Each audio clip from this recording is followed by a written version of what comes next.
อคะมาส่งพี่น้องได้ตั้งเสียงนะคะเนาะไว้ก่อขอตั้งเสียงซื้อเข้ามาด้วยในคลิปวิดีโอของเขานะคะเนาะ SKL วิดีโอนะคะเนาะเขาใจคือนะคะเนาะออคะมันได้ก็ตีมีลอง iPhone นะคะเนาะมาลัดในพี่น้องเขาอีกนึงนะคะเนาะแล้วก็เดี๋ยวเป็นลองวิดีโอนะคะเนาะการถ่ายวิดีโอนะคะเนาะถ่ายวิดีโอมาเร็วมันเดฮิตกันขึ้นมาเป็นวิดีโอ 4K นะคะเนาะเขาคำมาด้วยก่อนนะคะเนาะลองวิดีโอ 4K เนี่ยมันจะเป็นเจิ้งหือแล้วก็ฟงเมียวหือไทยป้อไลพองนะคะเนาะการถ่ายวิดีโอนะคะเนาะเอาค่ะอันดังสุดเขาเดมาด้วยก่อนเขาคำมาด้วยกันก่อนนะคะเนาะว่าวิดีโอ 4K เนี่ยมันจะเป็นเจิ้งหือในนั้นค่ะเนาะแล้วก็เป็นเอากว่าเฮ็ดสั่งลายๆนะคะเนาะย้อนเปิดสั่งเลยต้องตีไลซื้อนะคะเนาะโฟงตีอันมันถ่ายวิดีโอ4K ไลน์นะคะเนาะ 4K นี่ก็ได้มาเป็น4กิโลนะคะเนาะกิโลก็เป็นโซน3ตัวนะคะเนาะหมอก4เฮงพิกเซลนะคะเนาะเอาค่ะresolution นะคะเนาะลองจุนเสรินะคะเนาะความละเอียดนะคะเนาะเอาค่ะอันนี้ก็เขาคำมาด้วยกันนะคะเนาะสังสวพี่น้องเขาแข่งขันในค่ะเนาะวายวิดีโอ 4K นะคะเนาะก็ด้วยใน YouTube ไรนะคะเนาะป้อหาว่า 4K วิดีโอนะคะเนาะป้อ 4K วิดีโอในมันเดหันเป็นวิดีโอเจอในนะคะเนาะพี่น้องเขาก็เปิดด้วยไรนะคะเนาะจึนเซอร์นะคะเนาะเหมือนจังวันนกในก็ขนนกลายเส้นในก็ฮันลีนะนะคะเนาะเอาคำมันจังวันน้ำในก็ตกหลายหยอดในก็หันแบบหันแจงแรงลีนะคะเนาะมันจังหนังพึ่งตัวในตอมหมอกในก็จะมีหันกูเจอกูลองนะคะเนาะมันได้จึนเสอนะคะเนาะไฟล์มันก็จะเป็นวิดีโอเป็นไฟล์ 4K นะคะเนาะแล้วก็แทงลองหนึ่งมันจึนเสอเสียมก้านะคะเนาะย้อนเปิดสังไรเฮาคาห้ำเดลัยกว่าซื้อโฟงที่มันไถไลป้อไลเป็นไฟ 4K ละซึ่งนั้นในมันก็บ่มีกล้องในก็เอากล้องถ่ายวิดีโอนั้นถ่ายก็ไลนะคะเนาะสังสวัสดิอันเจอมือถือโฟงเฮถ่ายในนั้นเฮาคาดีไลเลือกด้วยนะคะเนาะว่ากล้องมือถือโฟงรุ่นเลยนะคะเนาะอันไทยป้อแคปห่างเอาวิดีโอ 4K ไลนะคะเนาะอ๋อค่ะนะคะเนาะไฟล์ 4K เนี่ยมันจะเป็นจึนเซอร์นะคะเนาะเป็นวิดีโอนะคะเนาะย้อนเปิดสังในเมื่อเร็วกับปันขึ้นใหญ่มาเตๆว่าๆนะคะเนาะในเว็บไซต์ Shutterstock ว่าดีละว่านะคะเนาะเพราะว่าเป็นวิดีโอ 4K ในเฮาค่ะป้อเสถ่ายวิดีโอเสเอากว่าขายกินก็ไล่นะคะเนาะดีในค่ะเนาะจอมหนังข้าวนี่นะคะเนาะจะเป็นวิดีโอแคปห่างวิดีโออันไหนนะคะเนาะเขาได้ถ่ายป้อเป็นไฟล์ 4K นะคะเนาะได้เป็นอันในการคับอีสังเสียงมิวๆนะคะเนาะเพราะว่าเป็นไฟล์ 4K ในคณะตั้งหรือในคณะมันจะมีกาขันขายอะไรเป็นปาก99นะคะเนาะ US ดอลลาร์นะคะเนาะเป็นต่อละเงินต่อละ199ปาก99นะคะเนาะเพราะว่าเป็นไฟล์ 4K นะคะเนาะกาคันสูงนะคะเนาะเพราะว่าจะเป็นวิดีโอ1ไฟล์นะคะนะปาก99เงินอังกฤษในพอเป็นเงินไทยก็จะมีอยู่มอก6-7เฮงนะคะเนาะ6-7เฮง6-7 พันบาทนะคะเนาะ6-7 พันก็พอเป็นเงินมาในติดตกอยู่200,000ปลายนะคะเนาะวิดีโอคลิปเร็วก็นะคะเนาะว่าเฮาขากว่าขายนะคะนะพอมีคนซื้อเป็นวิดีโอดีลีนะคะเนาะเปิ้นได้เอากว่าใจอะไรนั่นนะคะเนาะเอาค่ะมันก็ดีไล่ขายกาคันสูงนะคะเนาะไฟล์ 4K นะคะเนาะเข้ากับ dinner shutterstock.com นะคะเนาะสังเกตว่าเพิ่นสนใจใครขายนะคะเนาะก้วยกาติเลยมีลองตั้งหูออนไลน์อีกหนึ่งนะคะเนาะเอาค่ะแล้วก็นะคะนะมันติดลดลงมานะคะเนาะอันไหนดีขาวหรือว่าสีสมๆนะคะเนาะไฟล์ 4K นะคะเนาะติดมี4เฮงจำ4เฮงนะคะเนาะ3เฮง8 40แล้วก็คูณ2160นะคะเนาะอ๋อครับแล้วก็ลดลงมานะคะเนาะเพราะว่าเป็นไฟล์ Full HD นะคะเนาะไฟล์ HD ลายๆนะคะเนาะ1920นะคะนะกาขันก็ติดลดลงมา$79นะคะเนาะ$79ในก็ติดตกเงินมันหมอกแสนอยู่นะคะเนาะเงินไทยนี่ก็3,000ปลายนะคะเนาะอ๋อครับอันนี้ก็เฮ เขาขาก็ขายไรนะคะเนาะสังเกตว่าสนใจนะคะเนาะใครก็จำด้วยนะคะเนาะเขาขาก็ถูกรีซื้อฟงตีมันป้อวิดีโอไฟล์วิดีโอ 4K ไรนะคะเนาะแล้วก็ดีในเป็นสังเกตเขาขาลดลงมาแทงนะคะเนาะอันนี้ก็ตีเป็นSD นะคะเนาะไฟล์อันนี้ไฟล์เล็กๆนะคะเนาะพวกเขาขายอันนี้ก็กาคันก็ติดลดลงมาเหลือ65นะคะเนาะแล้วก็ตั้งได้เป็นโลนะคะเนาะโลนี่จะมี420คูณ240นะคะเนาะอันนี้ก็จะเป็น$49นะคะเนาะอันแต้มที่สุดอันพอจืนพอใส่มันก็ยังขายอะไรอยู่นะคะเนาะโอเคอันนี้ก็จะเป็นเกี่ยวกับไฟล์นะคะเนาะว่าเปิ้นเอากว่าเฮ็ดสั่งกันนะคะเนาะแล้วก็ไฟล์ 4K นี่มันหลีซึ่งหือในนั้นค่ะนะเปิ้นได้เอากว่ามันก็ได้เอากว่าตัดต่อนะคะเนาะเอาเป็นฉากพื้นหลังนะคะเนาะแบ็คกราวด์ของวิดีโออันนั้นว่ายกเช่นจังนั้นหนังนะคะเนาะยกเช่นเงาตรงดีใหญ่ๆในลงในหงเงาตรงนั่นค่ะเนาะพวกเปิ้นเอากว่าตัดต่อใส่วิดีโอจังนั้นเพราะว่าเปิ้นมาซื้อเฮากว่าในก็ตีไลกาคันลีนี่ค่ะเนาะย้อนเปิ้นว่าเพราะว่ากว่าขึ้นหน้าทีวีใหญ่ๆนะคะเนาะมันเดจุนเซอร์นะคะเนาะมันเดแตกเซาโมนะคะเนาะค่ะมันเดจุนเซอร์ลีนะคะเนาะกวยกาปัวเฮาคาถ่ายเอากล้องถ่ายเล็กๆนะคะเนาะเจอไฟล์ 4K นะคะเนาะปัวเฮาคากว่าเปิดด้วยดีทีวีใหญ่ๆอันเป็น50นิ้ว60นิ้วซึ่งนั้นแค่พังมันเต็มจุนเซอร์เสียมันเดทำให้เฮ็ดให้หน้ามันอนาคตเฮาคัดปอมานั่นจืนเซอร์นะคะเนาะพวกเขาค่ะเป็นเป็นไฟล์ 4K นะคะเนาะผิดเปิงนะคะเนาะมันดีไซน์เหมือนเขาทาไถมานั่นกำซื้อนะคะเนาะยันเปอร์เซ็นต์นั้นแรกมันก็กาคันลีนะคะเนาะ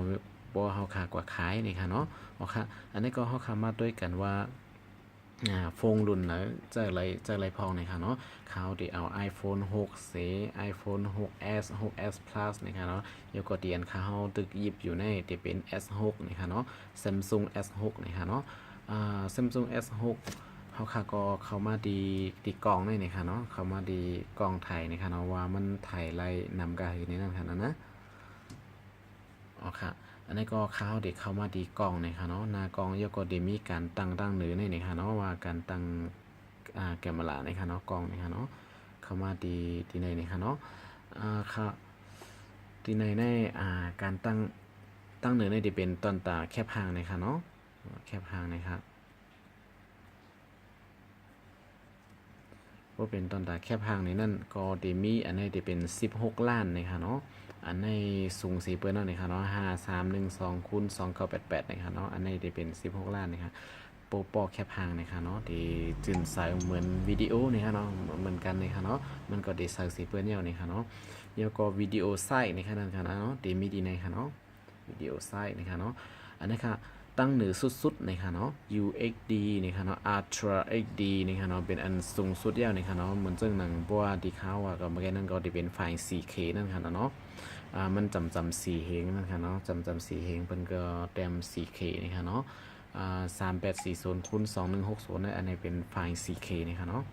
Samsung S6 ไทยไลน์นะคะเนาะปอไลน์นะคะเนาะแล้วก็ตั้งแต่อันนี้มันจะมีXD นะคะเนาะ1280720นะคะเนาะแล้วก็จะมีอันแต้มสีเป็นสุดก็จะมี VGA นะคะเนาะแล้วก็จะมี XD Full XD นะคะเนาะแล้วก็ Full XD เนี่ยจะมีแทงตัวหนึ่งนะคะเนาะ60เฟรมนะคะเนาะเฟรมป่าสักกันนะคะเนาะต่อ1สักกันในดีกว่า60เฟรมนะคะเนาะมันก็จะอัน FXD 60ในดีรีเซอันเป็น FXD ลายๆนะคะเนาะเอาค่ะแล้วก็อันนี้ก็จะเป็นXD อันนี้แทงอันนึงนะคะเนาะแล้วก็อันดังเหนือในเป็นอันสูงสุดนะคะเนาะSamsung S6 ไทยปออะไรอยู่นะคะเนาะกุยกาไฟล์ 4K เนี่ยมันได้กินเพิ่นตีนำหนาอาล่าในค่ะเนาะในข่าวที่มาด้วยปันตีใน iPhone ในค่ะเนาะ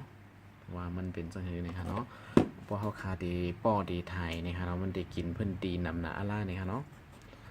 หรือไรมีดีเก็บมันนำนะคะเนาะพวกเขาขาซื้อโฟงเนี่ยก็ซื้อดีมันมีเมมโมรีนะคะเนาะ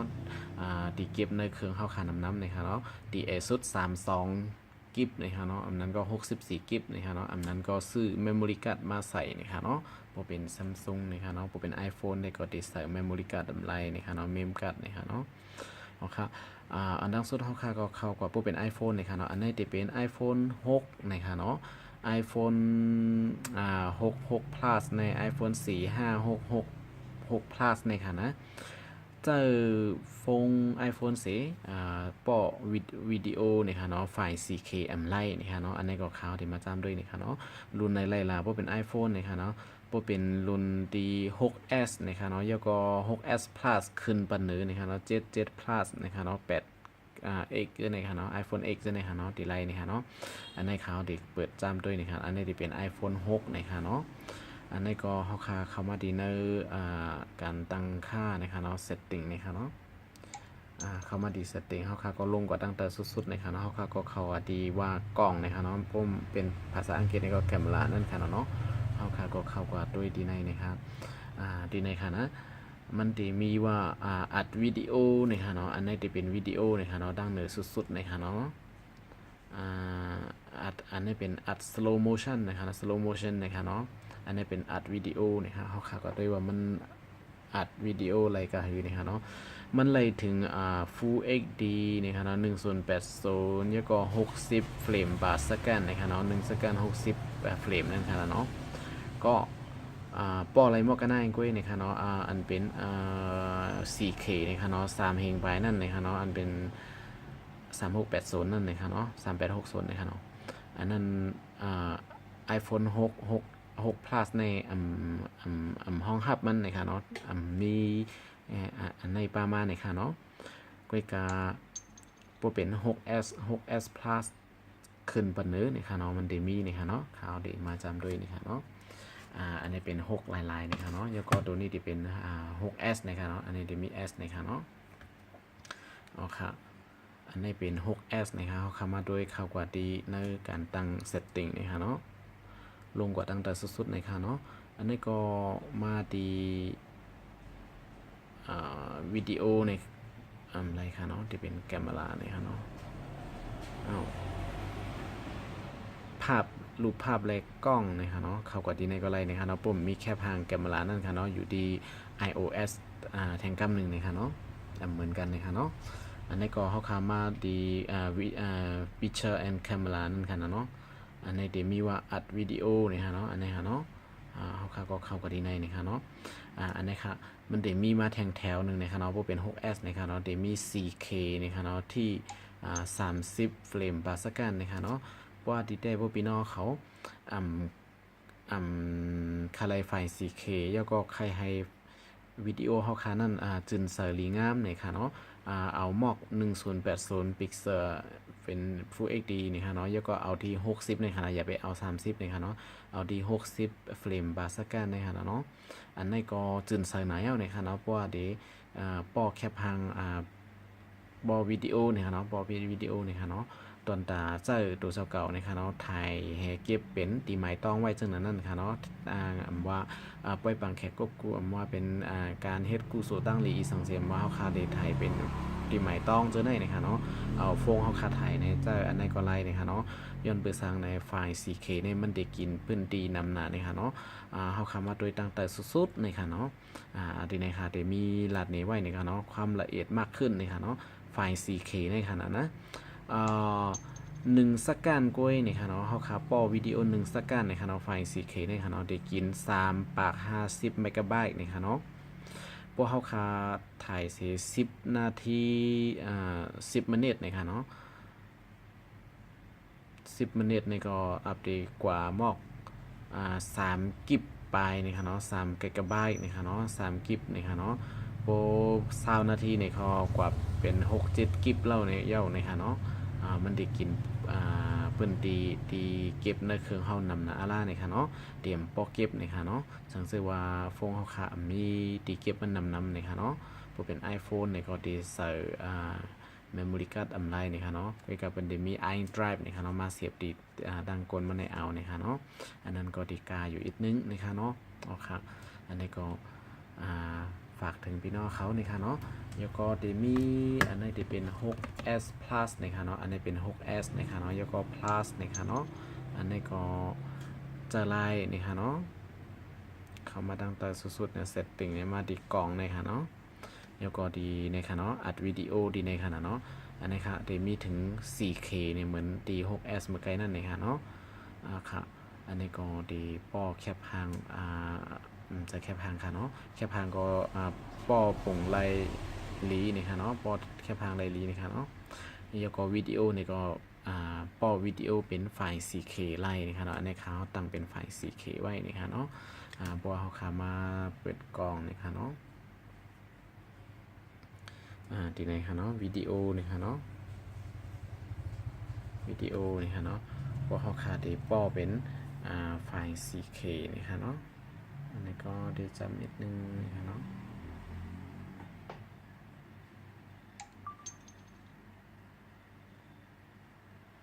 อันนี้ก็กว่านะคะเนาะไฟล์ 4K นะคะเนาะ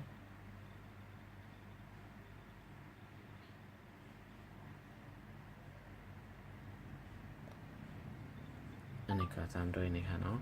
แล้วก็เข้าก็ดีนะคะเนาะวิดีโอดีป้อไว้นะคะเนาะว่ามันจึงใส่กาอยู่นะคะเนาะ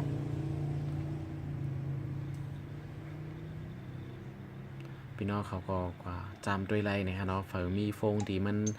ถ่ายวิดีโอ 4K ไรนี่ก็จำด้วยนะคะเนาะมาส่งGoogleนะคะเนาะฝากถึงพี่น้องเขานะคะเนาะสังเกตว่ามีสั่งในก่อนที่มาบอกในพี่น้องเขานะคะเนาะอย่าลืมติดตาม subscribe นะคะเนาะเตอวิดีโอเป็นอีกนึงนะคะเนาะกดไลค์นะคะเนาะกดแชร์เป็นอีกนึงนะคะเนาะสังเกตว่ามีข้อมูลลีนะคะเนาะตัวทบตั้งหันซึ่งคือนำในก็ติเอามา